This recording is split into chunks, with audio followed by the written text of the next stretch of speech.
Hello student. अपन बात करेंगे ऊर्जा संसाधन के बारे में कि ऊर्जा संसाधन क्या है।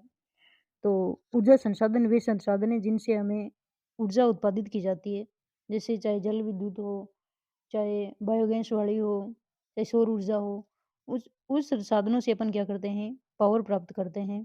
तो ये पावर के रिसोर्स होते हैं, उनको अपन क्या कहते हैं, ऊर्जा संसाधन कहते हैं।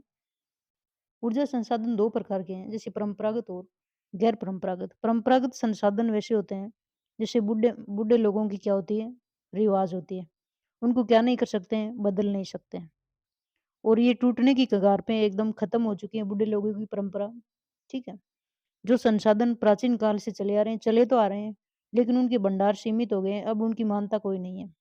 ठीक है। तो अपन ऐसी ट्रिक से याद करेंगे कि परंपरागत जो बुजुर्गों की जो परंपरा चली आ रही है वो, और ये क्या है, सीमित हो गई है, खत्म होने वाली है, अभी कोई नहीं मान रहा है उनको, और उनका दोबारा उपयोग में कोई लेना नहीं चाहता। ठीक है। तो परंपरागत संसाधन है वो अनवीकरणीय है, दोबारा उसको काम में नहीं ले सकते। और जो संसाधन प्राचीन काल से चले आ रहे हैं, सीमित भंडार हैं। तो अभी 2 नंबर है गैर परंपरागत, ये है नौजवानों वाली। ठीक है। परंपरा से नहीं चले आ रहे हैं, अभी ताज़ा-ताज़ा ही शुरू हुए हैं। भंडार असीमित हैं, ए भंडार कदी खत्म कोनी हुए, जी करे बियाँ नहीं बन जाए। ठीक है। और बार-बार यूज़ में ले सके, जी करे बियाँ यूज़ में ले सके तोड़-मड़ोड़ के। ए अपरला नियम है और ए के बुजुर्गां का नियम है, परंपरागत और अनवीकरणीय। अब परंपरा वालों में कौन से आते हैं? तापीय। तो स्टूडेंट अब अपन बात करते हैं जल विद्युत के बारे में। ठीक है। तो ये हमारा राजस्थान है, तो कुछ नदियों पर जल विद्युत जो परियोजनाएं चलाई जा रही हैं, जैसे यहाँ पे चंबल है, चंबल पे गांधी सागर आएगा, जवाहर सागर आएगा, और जो गांधी सागर और राणा प्रताप सागर और जवाहर सागर, 3 यहाँ पे आएंगे। और माही बजाज सागर है, उस पर भी परियोजना है। तो माही नदी पे माही बजाज सागर है। तो ऊपर से जैसे सतलज है, तो यहाँ पे पंजाब राजस्थान की जो संयुक्त परियोजना है, सतलज से भांखड़ा नांगल, और व्यास परियोजना है हमारी, वो भी राजस्थान में हमारा हिस्सा है। ठीक है। पंजाब राजस्थान और हरियाणा तीनों का हिस्सा है, सतलज में और व्यास वाली दोनों में। और जो यहाँ पे चंबल है, उनके साथ में मध्य प्रदेश के साथ में हिस्सा है, और इधर माही है, उसमें गुजरात के साथ में हमारा हिस्सा है। तो हम इनको अलग अलग बात करते हैं परियोजनाओं की। तो ये अपने राजस्थान का उत्तरी हिस्सा है, यहाँ पे हरियाणा टच करता है, यहाँ पे गंगानगर हनुमानगढ़ को पंजाब टच करता है। और ऊपर जो सतलज नदी है, उस पर बांकड़ा और नांगल 2 बांध हैं। तो वहाँ से हमारा जो साझा है इनके साथ में, वो है 15.2%। बांकड़ा नांगल के साथ में हमारा साझा है 15.2%। हम अभी बांकड़ा को क्या लिखेंगे, बा लिखेंगे। ठीक है। और 15 ऐसे लिखेंगे, 15। तो 5 और भय नहीं मिल रहे क्या, ऐसे। तो बांकड़ा में क्या कितना परसेंट हिस्सा है, 15.2%। और व्यास परियोजना जो है वो राजस्थान पंजाब हरियाणा की है, और बांकड़ा नांगल भी राजस्थान पंजाब और हरियाणा की परियोजना है। आगे अपन 2 नंबर देखें, ये है चंबल नदी। तो चंबल नदी मध्य प्रदेश से निकलती है, मंदसौर से। और यहाँ पे मध्य प्रदेश में ही यहाँ पे एक है गांधी सागर। ठीक है। तो गांधी सागर, और 2 नंबर पे राजस्थान में प्रवेश करने के बाद में चित्तौड़ में है राणा प्रताप सागर, और 3 पे है जवाहर सागर, कहाँ पे, कोटा में। तो गांधी जी को तो कहाँ छोड़ दिया, बीच में ही छोड़ दिया, यानी मध्य प्रदेश, मध्य में ही छोड़ दिया, किसको, गांधी जी को। ठीक है। गांधी सागर। 2 नंबर पे आते हैं राणा।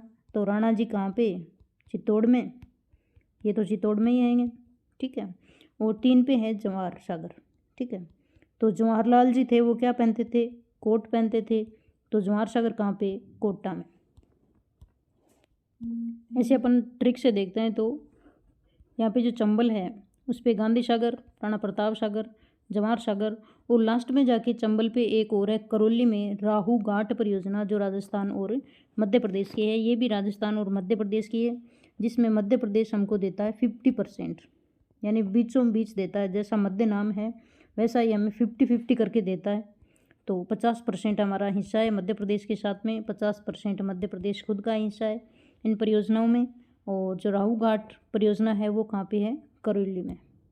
4 परियोजनाएं हमने चंबल की देखी। अब अपन देखते हैं मध्य प्रदेश से ही आने वाली नदी एक और है, माही नदी। कहाँ से आती है? मध्य प्रदेश से आती है। और किधर जाती है? गुजरात में जाती है। दक्षिण से दक्षिण की तरफ जाने वाली एकमात्र नदी है राजस्थान की माही नदी, जो गुजरात में जाती है। ऊपर बना हुआ है कौन सा? माही बजाज सागर। कौन सा बांध बना हुआ है? माही बजाज सागर। तो माही नदी पे माही बजाज सागर कहाँ पे है? बांसवाड़ा में। माही बजाज। अब बजाज को अपन याद करें, बजाज कंपनी है, वो क्या बनाती है? बाइक, स्कूटी वगैरह बनाती है। तो बजाज में क्या आती है? बदबू बहुत आती है। तो बजाज कहाँ पे है? बांसवाड़ा में। यानी बजाज की है, बांस है। माई बजाज खटा है बांसवाड़ा में। अभी यहीं पे बांसवाड़ा में ही एक दूसरी परियोजना है, अनास परियोजना। कौन सी परियोजना? अनास परियोजना। अनास का अपन लेंगे नास।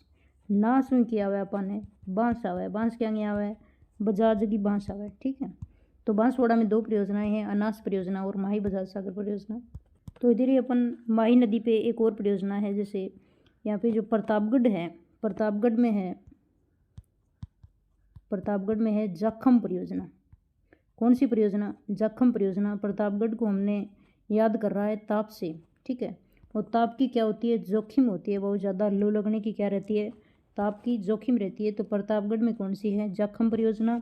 बांसवाड़ा में 2 परियोजना है, अनास परियोजना और माही बजाज सागर। और हमने देखा मध्य प्रदेश में गांधी सागर, गांधी जी को बीच में छोड़ दिया। राणा प्रताप सागर चित्तौड़ में, और जवाहर सागर कोटा में, और राहू घाट करौली में। वीडियो पसंद आ रहा है तो आप लाइक कर देना और सब्सक्राइब कर देना वीडियो को। अब छोटी मोटी परियोजना, जैसे ये हमारा राजस्थान है, यहाँ पे INGP है, इंदिरा गांधी नहर परियोजना। तो उस पर 2 तो गंगानगर में है परियोजना। एक तो कौन सी है? सूरतगढ़, और दूसरी है अनूपगढ़, है ना। सूरतगढ़, अनूपगढ़ गंगानगर में है। 3 बीकानेर में है। एक तो पुंगल बेड़वाली, ठीक है, और एक है बिसलपुर और चारणवाला। 3 बीकानेर में है INGP पे, और 2 यहाँ पे गंगानगर में है। तो स्टूडेंट अपन आगे वाली वीडियो में सौर ऊर्जा, पवन ऊर्जा और जो और बायोगैस वाली हैं, और जो कोयला लिग्नाइट आधारित जो परियोजना है उनके बारे में